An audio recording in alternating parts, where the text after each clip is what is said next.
नमस्कार, हमारा उत्तर प्रदेश देख रहे हैं आप और मैं हूं आपके साथ सपना दीपक मदेशिया। मुख्यमंत्री योगी आदित्यनाथ ने अपने सरकारी आवास पर उच्च स्तरीय बैठक में प्रस्तावित कुकरेल नाइट सफारी पार्क और जू का प्रस्तुतिकरण किया। मुख्यमंत्री ने कहा कि निर्माण कार्य हर हाल में जून 2026 तक पूरा कर लिया जाएगा। वहीं नाइट सफारी व जू के लिए वन्य जीवों के लाने की समुचित व्यवस्था प्रारंभ कर दी जाए।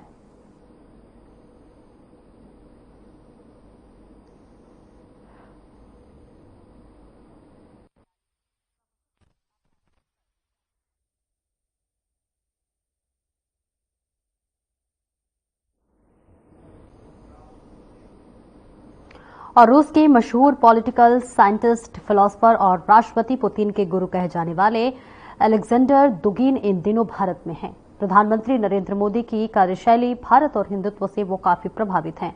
भारत और पीएम मोदी को लेकर दुगिन के क्या विचार है, पीएम मोदी और राष्ट्रपति पुतिन की गहरी दोस्ती के मायने दुनिया के लिए क्या है, ऐसे तमाम मुद्दों पर पुतिन के ब्रेन और गुरु कहे जाने वाले अलेक्जेंडर दुगिन से साधना के चैनल हेड बृजमोहन सिंह रघुवंशी ने एक्सक्लूसिव बातचीत की है। हम कह सकते हैं अंतर्राष्ट्रीय गुरु भी कह सकते हैं, और इस समय रशिया के जो राष्ट्रपति हैं उनके ये गुरु हैं। Sir, you have said about Gita today, you spoke many words about Gita, so and sir likewise I can say like in Gita it is written कर्म कर फल की इच्छा मत कर. So President Putin, the way he's treating the country as well as now he wants to unite the big nations, how do you take it as why other countries are not being included? You said as China, Russia and India. So why other countries are not being included in this? No, I think all countries should be included in that concept because multipolar philosophy is inclusive. So we are today we have spoken about complete civilization states who are already united, that already has such political dimension. And there are the other smaller countries, smaller players, or some civilization that are not fully united. For example, Islamic world should play a very important role in that. Islamic world should find its own place, how to participate in the creation of multipolar worlds. But it is not fully integrated. It is not integrated at all. So it is delayed participation. But we need to accept, to include in this multipolar system all actors, all peoples. We shouldn't forget anybody. So we should promote African unification and Africa independent and integrated Africa as another pole. We need to help to Latin America to unify, to integrate in spite of all problems. So we need to promote multipolarity as open, inclusive project for everybody. So, but we could not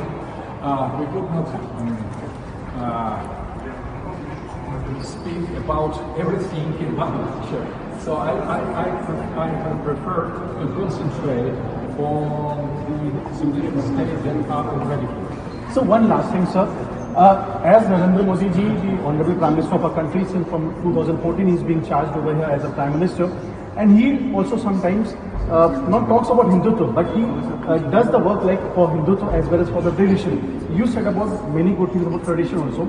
Sir, in Hindi, if you could say anything about Sri Narendra Modi ji.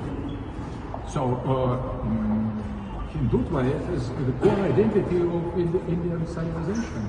So, but I think it should be so inclusive as Indian identity is inclusive. So, I think that there are different interpretations of Hindutva, some of them nationalistic and some other traditionalist.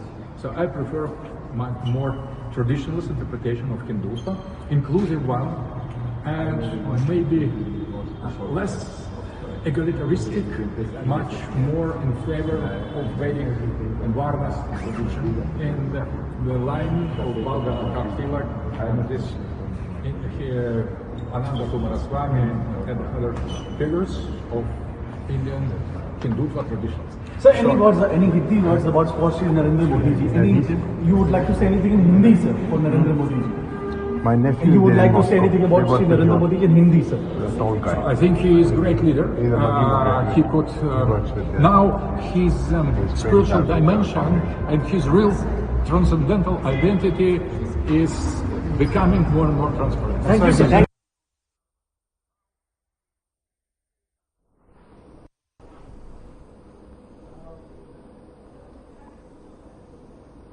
और वहीं देश में चुनाव का माहौल है। जहां कई राज्यों में विधानसभा चुनाव चल रहे हैं तो वहीं कई राज्यों में उपचुनाव का भी दौर है। इसी बीच मुख्यमंत्री योगी ने ताबड़तोड़ रैलियां और जनसभाएं की। आपको बता दें, सीएम योगी ने 13 दिन में 37 जनसभाएं की और बीजेपी प्रत्याशियों के लिए रोड शो कर वोट की अपील की। सीएम योगी ने यूपी, झारखंड, महाराष्ट्र में चुनाव प्रचार किया। इस चुनाव में प्रचार के समय सबसे ज्यादा डिमांड सीएम योगी की रही है।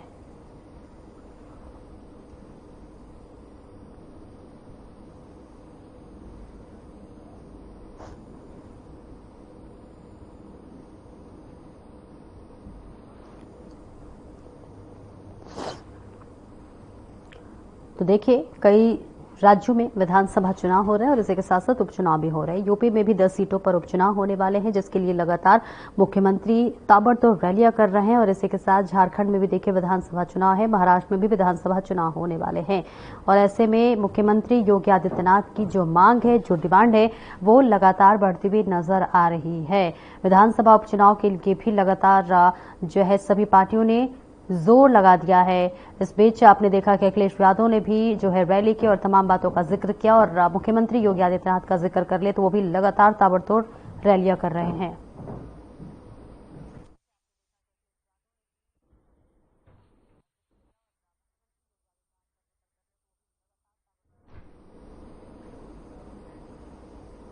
और वहीं सूबे के मुखिया योगी आदित्यनाथ ने अधिकारियों के साथ बैठक की। इस दौरान उन्होंने अधिकारियों को जरूरी दिशा निर्देश दिए। आपको बता दें, भगवान बिरसा मुंडा और लौह पुरुष सरदार पटेल की 150वीं जयंती, अटल जी की जन्म शताब्दी और आपातकाल के 50 वर्ष पूरे होने पर वर्ष भर विविध आयोजन होंगे। और वहीं संविधान दिवस को सभी सरकारी संस्थानों, विभागों, कार्यालयों, विद्यालयों, विश्वविद्यालयों में संविधान की प्रस्तावना का वाचन करते हुए ली जाएगी। संविधान के प्रति निष्ठा की शपथ दिलाई जाएगी। मुख्यमंत्री ने महाकुंभ मेला परिसर में संविधान गैलरी तैयार करने के लिए निर्देश दिए हैं। आपको बताते चले कि जनजातीय समाज के गौरव प्रदर्शित करने जनजातीय गैलरी भी खास होगी।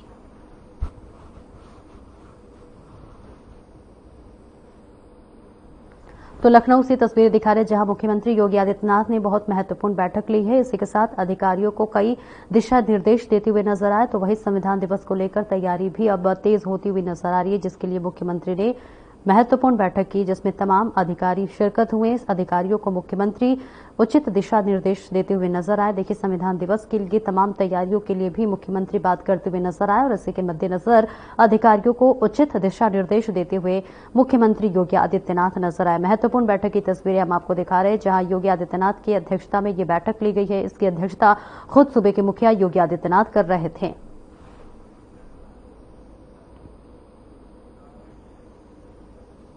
और खबर गांधीनगर से, जहां पर गृहमंत्री अमित शाह ने 50वें अखिल भारतीय पुलिस विज्ञान सम्मेलन में शिरकत की।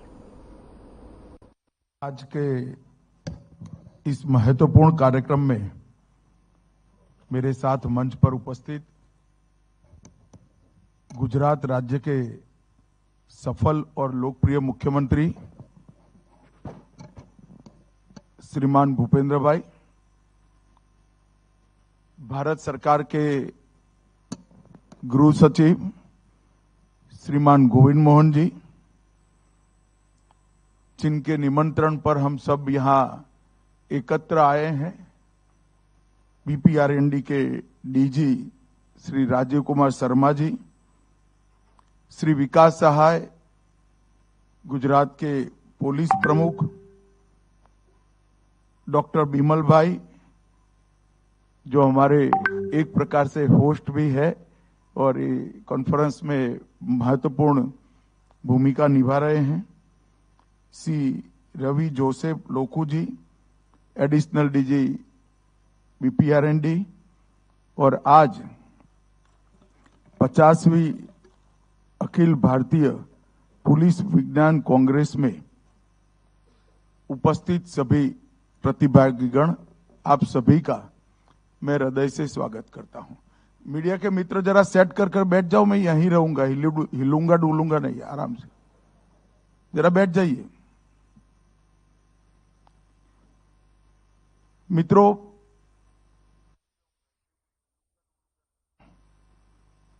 अखिल भारतीय पुलिस विज्ञान कांग्रेस के अंदर हिस्सा ले रहा हूं। जब मैं पहली बार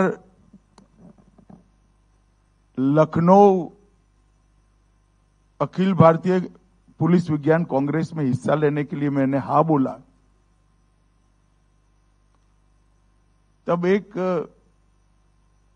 उच्च पदस्थ अधिकारी का एक टिप्पणी था जो हम सब ने बहुत गंभीरता से लेना चाहिए। मैंने बीच में 3 वर्ष 3 सम्मेलन में इसका जिक्र नहीं किया, क्योंकि मैं खुद वो टिप्पणी को समझना चाहता था और इसका धरातल पर क्या सच्चाई है वो भी जानना चाहता। उन्होंने मुझे कहा था कि साहब, धीरे धीरे अखिल भारतीय पुलिस विज्ञान कांग्रेस कर्मकांड बनकर रह गया है, मीटिंग का बहाना मात्र रहा है। इन्होंने इसके मूल उद्देश्यों पर एक प्रश्न चिन्ह खड़ा कर दिया था। मैं 4 बार, आज चौथी बार आया हूं। आज का एजेंडा भी मैंने डिटेल पढ़ा है। एजेंडा तैयार करने में भी, उसके पहले भी मैंने बीपीआरएनडी से चर्चा की है। मैं ये जो ग्रॉस स्टेटमेंट था इसको सिरे से नकार नहीं रहा हूं। मैं मान रहा हूं कि अखिल भारतीय पुलिस विज्ञान कांग्रेस इसके अलावे हमारी पुलिसिंग की सिस्टम को, हमारी सुरक्षा व्यवस्था को आज के जमाने में रिलेवेंट रखना संभव ही नहीं है, इसलिए इसका बहुत महत्वपूर्ण है, ये कर्मकांड नहीं है।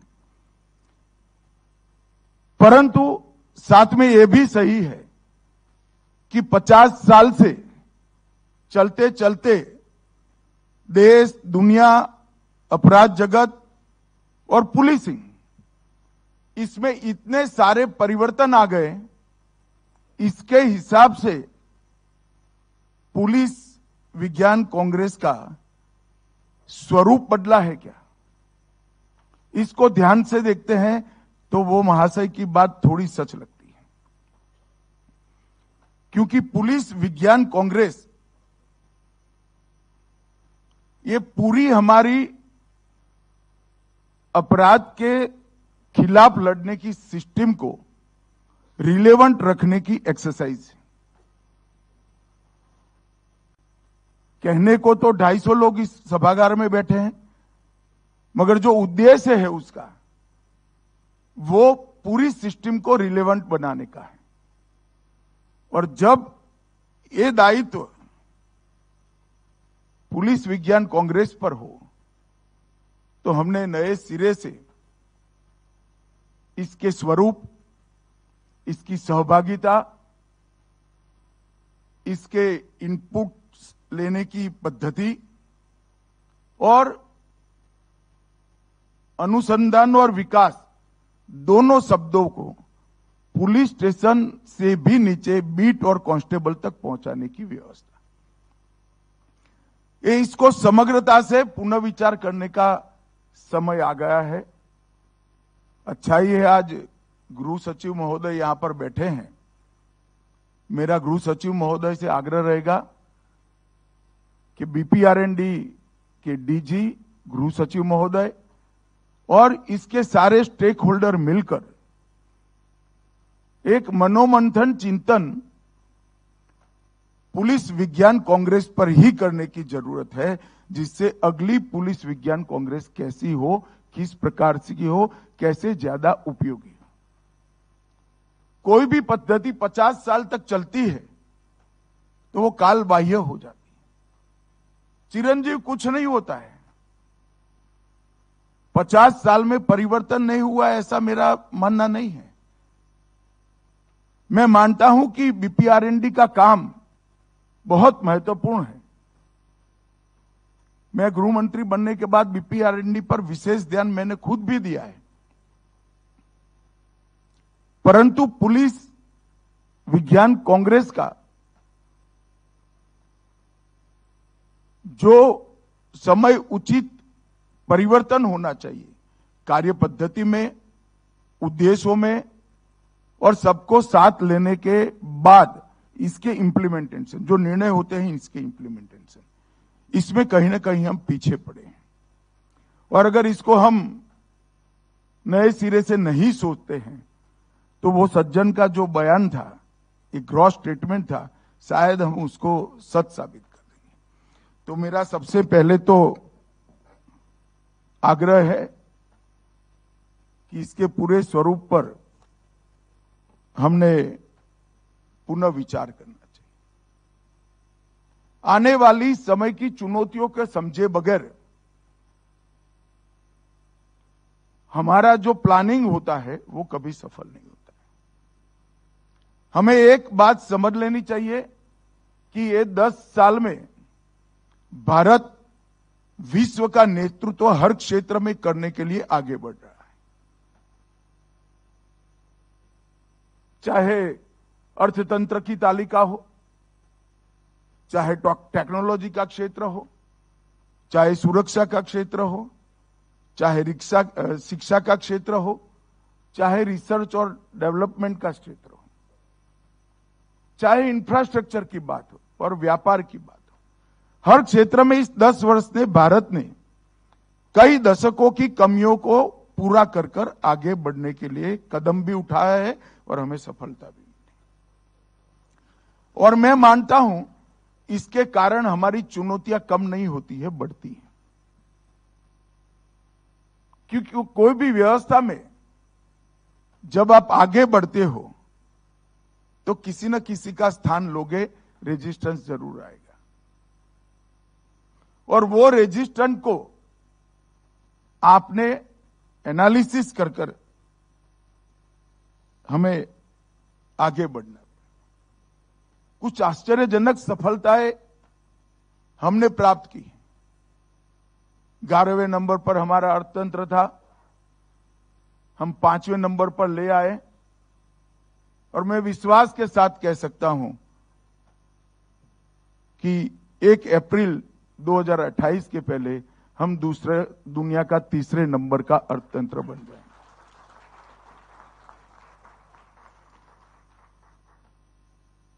दुनिया के किसी भी चुनाव का विश्लेषण करने वाले पंडित से बात करते हैं तो उनको आश्चर्य होता है कि 97 करोड़ पंजीकृत मतदाताओं का वोटिंग कोई गड़बड़ के बगैर हो गया और सिर्फ 16 बूथों के अंदर पुनः मतदान हुआ। ये बहुत बड़ी उपलब्धि है। हमने ऐसे देश भी देखे हैं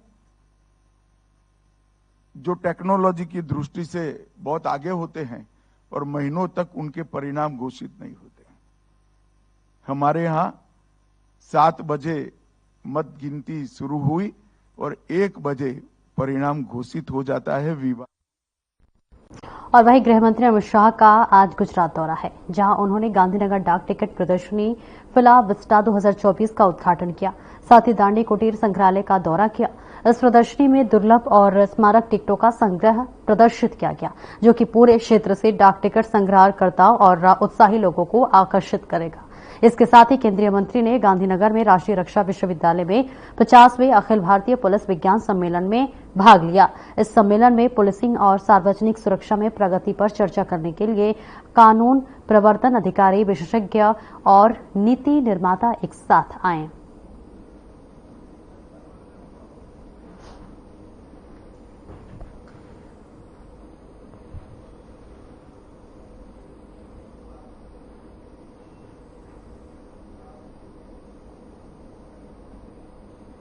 और वहीं माध्यमिक शिक्षा विभाग द्वारा 68वीं राष्ट्रीय विद्यालयी एथलेटिक्स अंडर 17 बालक बालिका प्रतियोगिता 2024-25 का आयोजन शुरू हुआ। तो वहीं गुरु गोविंद सिंह स्पोर्ट्स कॉलेज लखनऊ में कराया जा रहा है। लोक भवन में उत्तर प्रदेश सरकार के माध्यमिक शिक्षा, वित्त एवं गृह के अपर मुख्य सचिव दीपक कुमार ने उक्त प्रतियोगिता के लोगो, शुभंकर एवं ट्रॉफी का अनावरण किया। करा रहे हैं उसके लिए है। इसके अलावा हम लोगों ने एक और इनिशिएटिव लिया है, क्योंकि बच्चियों को केवल पढ़ाने के अलावा स्किलिंग और स्पोर्ट्स, इन दो पे हम लोग काफी ध्यान दे रहे हैं। आप लोग जानते हैं माननीय मुख्यमंत्री जी का बहुत जोर रहता है इन दोनों, पढ़ाई के अलावा स्किलिंग पे, ताकि पढ़ने लिखने के बाद वो स्किल्ड हो करके अच्छे नागरिक बने, कंट्रीब्यूशन करें। जो $1 ट्रिलियन इकोनॉमी की एक संकल्प लिया गया है, उसमें हम अच्छे बच्चे दे पाएं। और खेल पे से माननीय मुख्यमंत्री जी का विशेष लगाव है। आप देखते हैं वो कितना प्रोत्साहन देते हैं। बजट इस बार बढ़ाया गया है।